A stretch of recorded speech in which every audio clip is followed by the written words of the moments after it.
So we've been talking about discipleship, especially at our last meeting, and that's what it's about. So Penny thought it would be a good idea to talk about discipleship in the 21st century for people who do not work at a church. So I think. Well, I was in the middle of it, but it's fine. You could go ahead. Take over. The whole point was that we grew up in a church where discipleship was like, we thought it was knocking on people's doors and telling them about your Lord and Savior Jesus Christ. Like, that's what we assumed that discipleship was, but it's not. You hand out tracts when you were a kid?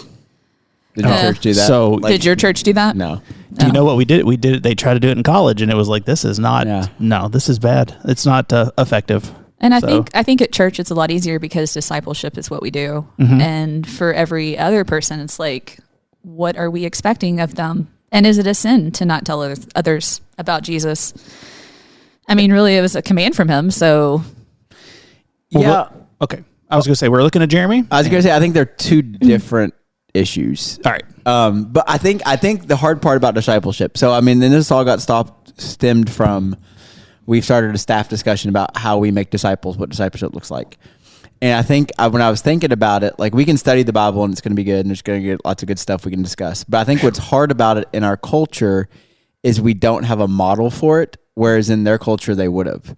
So, like, even like when Jesus called his first disciples, they were already disciples of somebody else. Does that make sense? Like, they were already following John the Baptist.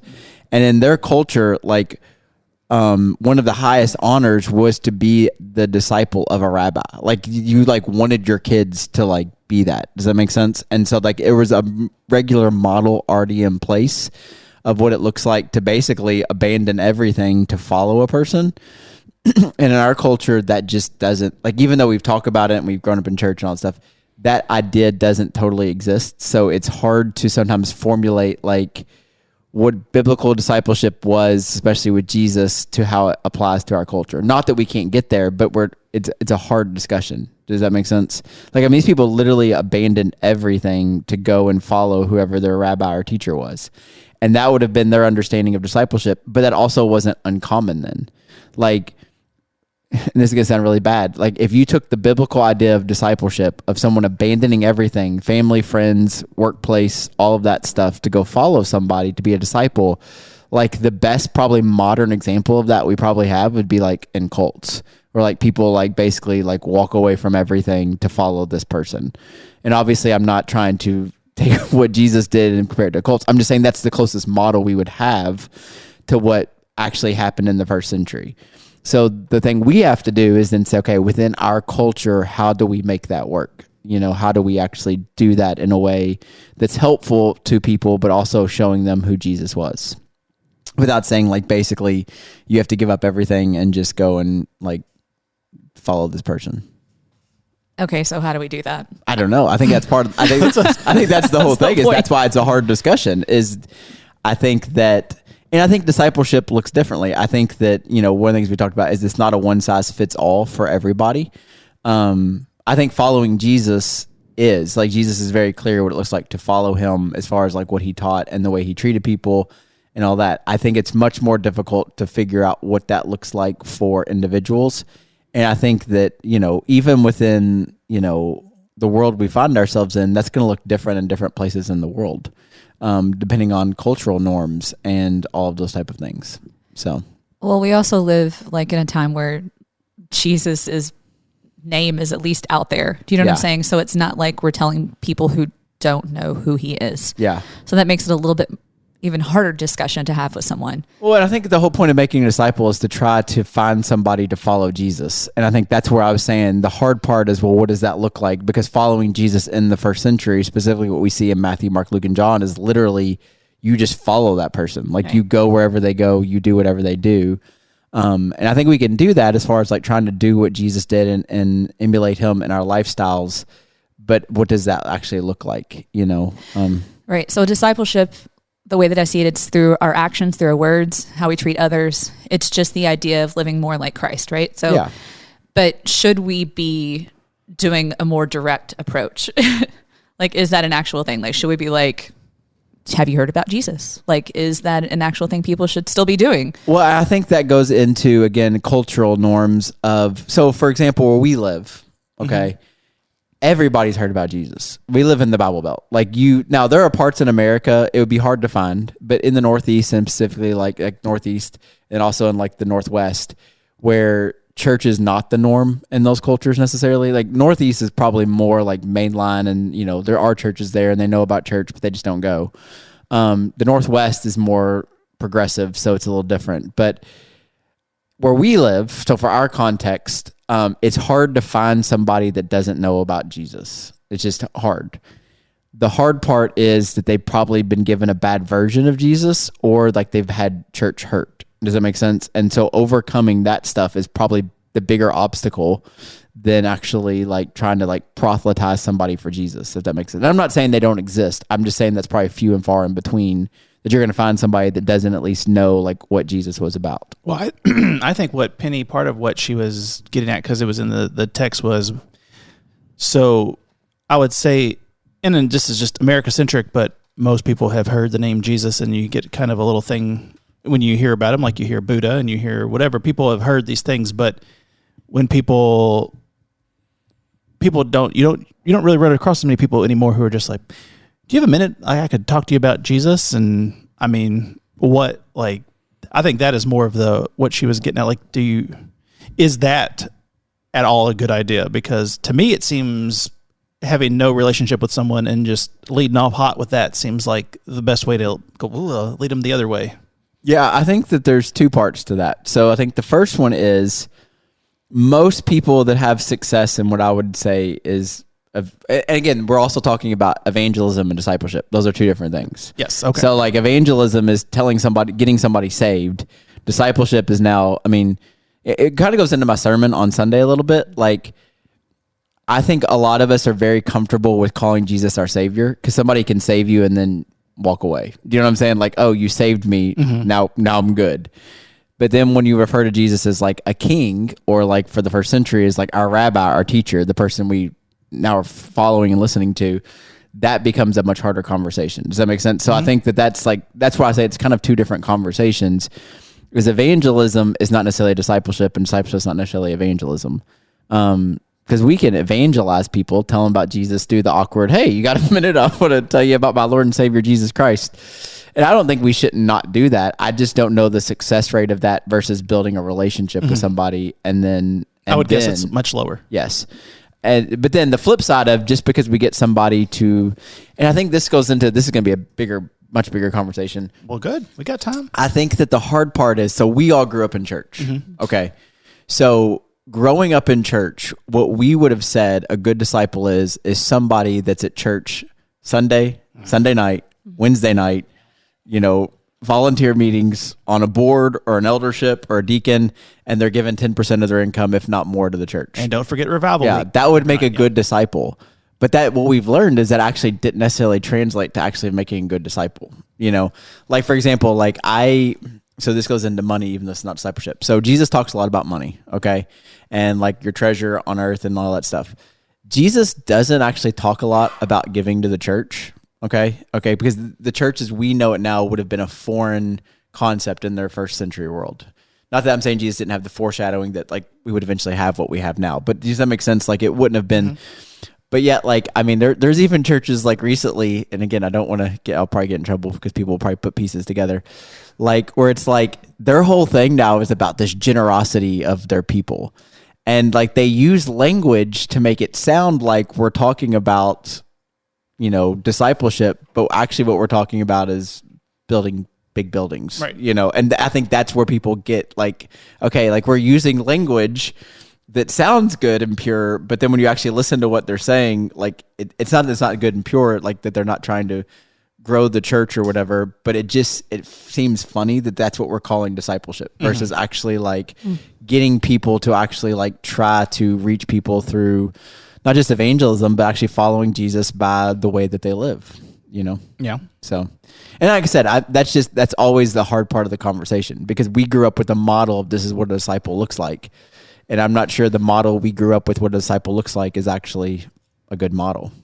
So yeah, well, I mean, even as a child, that's when I moved away from the kind of church I grew up with. That was kind of the thing, was like, this doesn't seem great. Like this seems like a real a rough go of it, and I didn't know how to like put it into words or anything like that. But it was just, I mean, it was almost the exact same experience you had of growing up. Of this is what it looks like to be a good follower. And I'm like, isn't a good Christian someone who tries to emulate Christ, not that does all these things that necessarily. Yeah, I think that's the hard. I think that's where it gets tricky.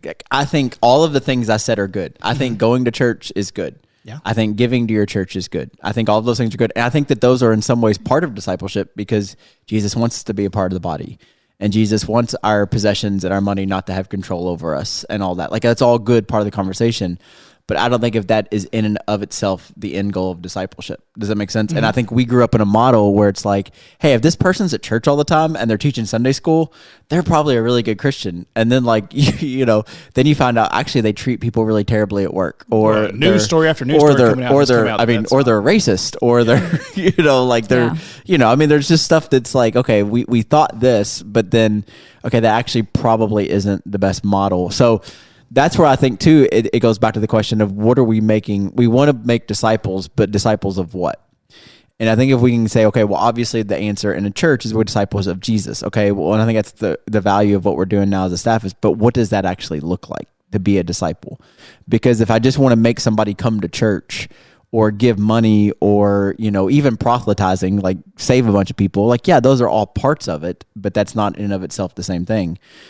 And I think that it goes back to my kind of opening point is like, in first century, if you're going to be somebody's disciple, like you're literally abandoning everything and following that person. And I'm not saying that that's wrong and that can't work in our culture. We just got to figure out what that looks like, because at the end of the day, we still have jobs and families and stuff that we have to, the early disciples of Jesus, somebody can correct me if I'm wrong, but I'm pretty sure I'm right.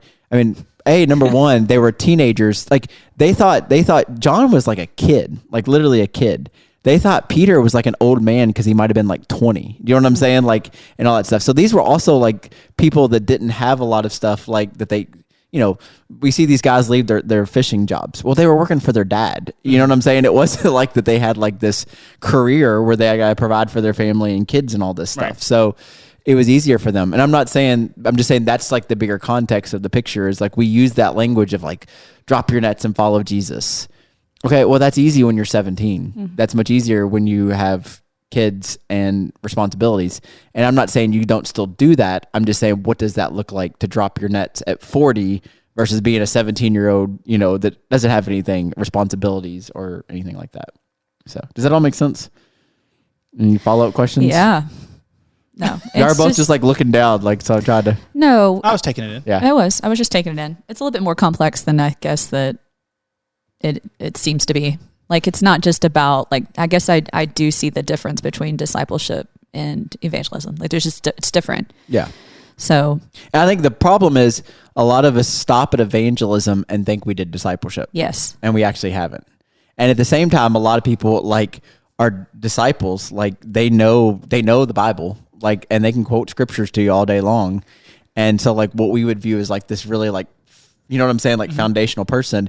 And at the same time, they haven't brought anybody to Christ in years, if ever. Does that make sense? And so that's where it's like that hard, we've got to figure out what that looks like in a healthy way. Yeah. And then again, it's harder even in our context because everybody's heard about Jesus. And most people are not opposed to talking about Jesus, I found.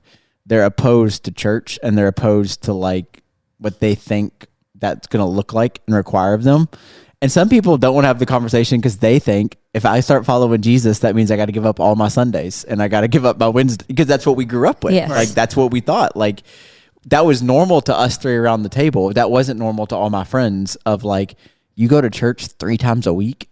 Like, yeah, but that's what somebody might think that, oh, if I become a follower of Jesus, that's what I got to do. Like I've got to be, Well, I think growing up, like evangelism was what you had to do. Like that was your end goal, was to bring people to Christ. Like that was always what was taught. And discipleship, like your discipleship was your set of rules. Like this is what you had to do in order to be like a Christian. Like I don't even think like discipleship was even used growing up. It was always evangelism. Yeah. So it's just hard to get that out of my head. I think the part where you struggle with, I think we all do, is so even in your language use. So we think of it as like evangelism is how I got saved. Yes. Discipleship is how I stay saved. And that's the hard part. Does that make sense? Yeah. Like, and that's not actually in the Bible. Does it make sense? But that's what we think is like, okay, I've gotten saved.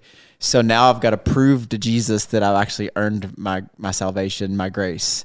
And that like, so I'm not saying that we shouldn't still try to do things and it doesn't change our life, but to try to earn your grace through discipleship, you're defeating what grace is actually supposed to be, if that makes sense. And I think that's the place people get stuck in is like, you know, Paul talks about like working out his salvation. Okay. But he doesn't say working for my salvation. What he's doing is he's working out because I know what God's done for me, then I feel like I should do these things with my life so that I have, but he never like says I have to do these things so that God loves me. Does that make sense? And I think that's like where people get messed up is it's that idea of like, I've got to do these things now so that like I can prove that I've earned my spot. And that's actually counter to the gospel.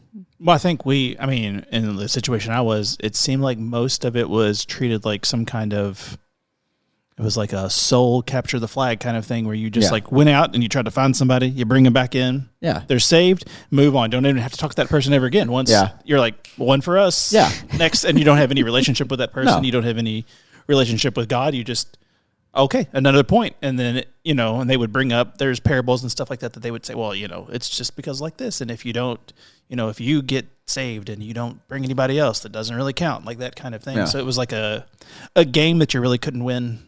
Yeah. So it's... And I think that's the hard part is like the whole conversation goes back to, the gospel, and that sounds very churchy, but all it translates is good news. But like the good news that we were given causes a lot of anxiety. Mm-hmm. And so I'm like, if it causes anxiety in us, that's probably not actually good news. Yeah. That's why we got to figure this out. Because if it's causing us to be anxious about like all this and, then okay, maybe that, but that was the whole thing is it works against it when you live. Now, I believe that like, as Paul talks about that, like once you understand what God's done for you and what Jesus has done for you, I think that leads you down a path of like, I've got to get these things figured out. And if it is good news, then you want to share that with other people, but you don't want to share it with other people like they're a project. So you can check it off your list. Mm-hmm. You want to share it with people because of what God's done for you. And I think historically the church has done a bad job, not just us, but like the church as a whole has done a bad job of communicating that. Well, I mean, if you coming to know Christ just fills you with anxiety and dread, it's hard to share that and have someone else, well, that sounds great. Yeah. Because yuck, that's, it's like we've got enough going on. We don't need this on top of that. So yeah. And I think it also is like that people think that to be saved, they've got to get all their stuff figured out. And I always tell people that's the beginning of your journey. Mm-hmm. Like that's just, discipleship is, and that's where we got to define it. So, even the word discipleship can mean so many different things. So discipleship is for you personally, you're becoming a disciple of Jesus. But discipleship is also what we're supposed to do for other people to show them how to become followers of Jesus. So it's multifaceted even in its language. So, yeah. Yep, it's good. Any thoughts? We had a lot of thoughts. Yeah. It was a good discussion. Yeah, that was, I think you got to the heart of what was being asked, and I'm glad that I didn't have to come up with a big topic question for that. It came through, and I said, oh, yay, Penny, even though she got booed in the thread. She did not. It was not booed. It was boring. No, that's boring. Oh, goodness. Thanks for listening, and I guess we'll see you next time.